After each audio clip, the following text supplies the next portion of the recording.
I'll say that again. Virtually no parent of a child with autism has autism themselves. So how can that be genetic? We also know, and although we hope to change this, that the vast majority of people with autism don't have their own children. So again, what should be happening to it?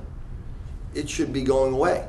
It shouldn't be increasing at an epidemic level. The whole point of this is that it's primarily an environmental-based disorder. We can identify and modify those environmental factors, which is part of what we do with brain balance, behavioral modification. But also, there's hope that we can change these things. We can turn these genes back on, and we can affect them. So what we see is that brain balance centers are actually learning centers. We're not healthcare facilities, we're learning centers. We look at all of these disorders as really a learning disability or a learning difference of one kind or the other. There are some children that have difficulty learning in school academically, detailed verbal information, math, science, memorizing, spelling. We have other children that have difficulty learning more outside school in social areas, or in emotional regulation, or in reading nonverbal cues on other people, nonverbal communication. And so what we see is that that imbalance or differences is really different types of learning disabilities, but they're all learning problems. And we believe that they all can be corrected if you understand the makeup of them. We also know that none of these children have only one thing, as I showed you before with the elephant. They have many of these things going on, and many of them have all of these different things going on. They have motor problems, sensory problems, digestive problems, immune problems, hypersensitivity, sensory processing issues. They have all of these things, but all of them are in different combinations. So each child is an individual. So we assess the children based on that, and we look at all of those things. We test all of those areas, and what we're looking for is to identify the weaknesses. And then we design and custom design a program individualized to the child that specifically addresses their weaknesses to address the problem. Because the problem is what we call a functional disconnection. This is the answer to the question I just asked you. That the problem in science is called a functional disconnection. So what is a functional disconnection, and what does that mean? And again, this is just showing you that I'm not making up these terms. This is an article that came out in 2010 looking at functional disconnection in ADHD. This is another one looking at this functional disconnection. And what a functional disconnection is, simply is basically a breakdown in communication between areas of the brain.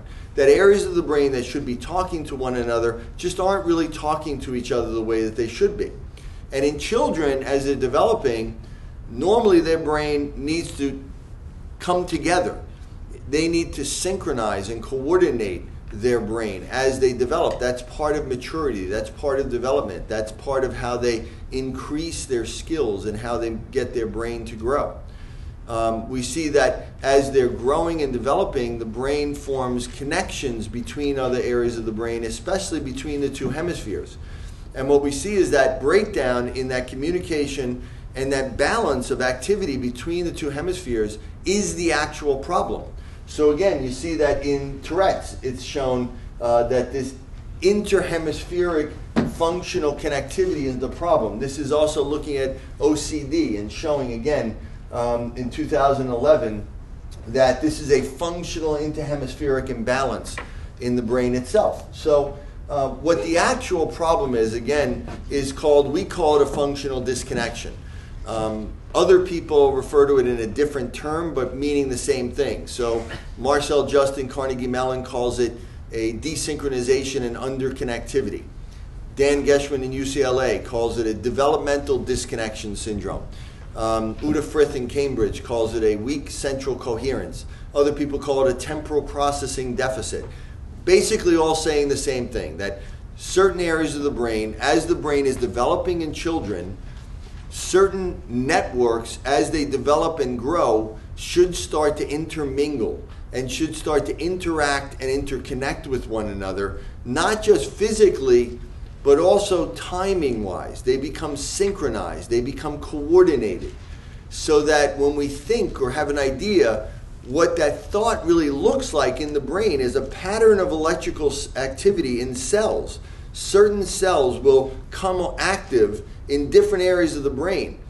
And most of those cells actually don't have direct physical connections to one another, but what links them together is more the fact that they actually come online at the exact same moment of time. This timing, this coordination in the brain is what makes the human brain unique. What we know about these children is that, you know, there is abnormal function, but what we don't see in these children is any sort of damage in the brain. There isn't any sort of pathology. This is one of the reasons why it's so mysterious. When I ask that question in front of even very highly educated audiences, they don't answer it because it's kind of a mystery because we can't see anything. We look at the brain of these children and they look pretty normal. If it was something like a lesion or a tumor, that would be easy, right? We'd all know what the problem is. But the fact that we don't see anything, that the brains look normal. In autism and in some of these disorders, there is a little bit of a difference in the growth, where some cells look larger or bigger and areas look larger or bigger than others. Some look more mature than other areas, but they all look normal. They look normal for that stage of development, but the developmental stages look a little bit different. And so what we see is anatomically, we see physically certain areas of the brain on one side or the other look larger than others. We see increased blood flow in different areas versus the other. We may see different electrical activity. But again, physically the brain itself looks anatomically normal. This is what lends to the confusion. So what we actually see happening is that as the brain grows in childhood, it grows in size dramatically. We only start out with about 25% of our brain actually there, but yet by 3, we get to about 90% of our adult size. So there's this massive growth of the brain in a relatively short period of time. What's actually growing and how does it grow? Well, it grows because as the brain starts to interact with the environment, as the baby is born and starts to interact with the environment, then genes are turned on by those environmental factors, by light and sound and movement and gravity and temperature and touch and smells and communication. This will turn on genes that start to develop those areas so that they're called experience dependent. Now what doesn't happen is we don't gain more cells, so we don't grow new cells for the most part. In fact, we lose a lot of our cells right after birth or even towards the end of birth. So what grows is that each brain cell actually gets thicker and larger, like a muscle being used. And when we grow a muscle, that's how we grow a muscle. When we do an exercise, what we do is we turn on genes in the muscle cells that produce protein that make the muscle cell bigger. This is exactly what happens in a brain cell. When a brain cell is activated, in a muscle cell we do it by exercise, in a brain cell we do it through stimulation. When it's stimulated, we turn on genes that build protein that make the cell larger and thicker. We also insulate the cell with fat around the wire that sends the signals, which increases the speed of the impulses that are sent. And both of those together make the brain bigger. But what really makes the brain bigger for the most part is the growth of connections on either end of the brain cells.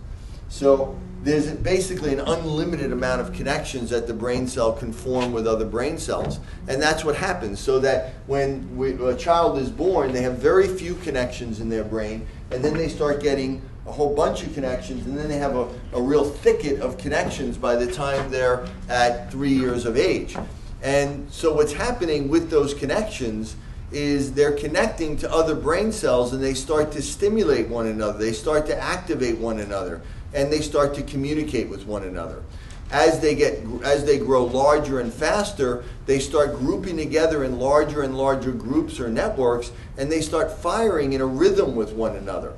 And that's what makes the human brain unique. What makes the human brain unique is the fact that we can actually coordinate more brain cells to fire together in a rhythmic way than any other animal on the planet.